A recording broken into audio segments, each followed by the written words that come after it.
This slide tells it all. Behaviors are messages. When we are confronted with interfering or challenging behavior, look at it from this perspective. Our job is to determine what the child is communicating with his behavior and then to give him a more appropriate way to receive the same thing.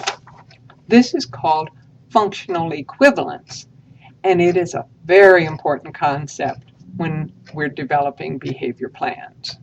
For example, we've all seen this kind of behavior. Emma does not come to circle time with the other children. She continues to play with the toys she chose during free time, and she cries and resists when the paraeducator tries to physically assist her to the circle time area. We've taken our data and we've determined that Emma is communicating that she doesn't want to come to circle time.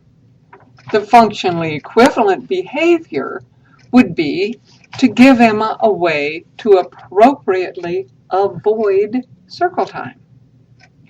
Now, this is hard for some teachers and staff members to understand, but this is where we start.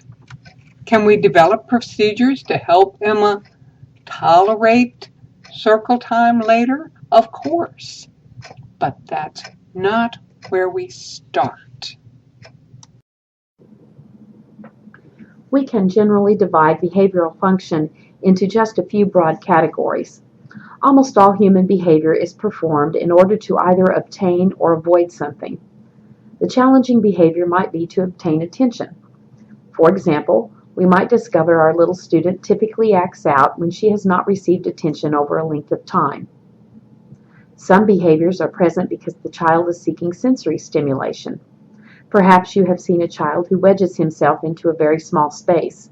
He may be seeking the deep pressure that such behavior gets for him. A challenging behavior may have the function of obtaining a preferred activity.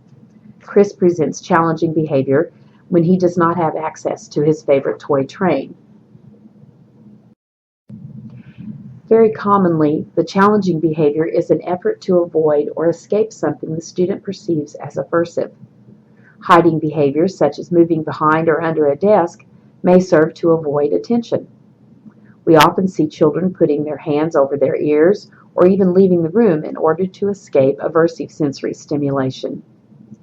Casey swipes everything off his table when he is asked to work with sticky or messy materials.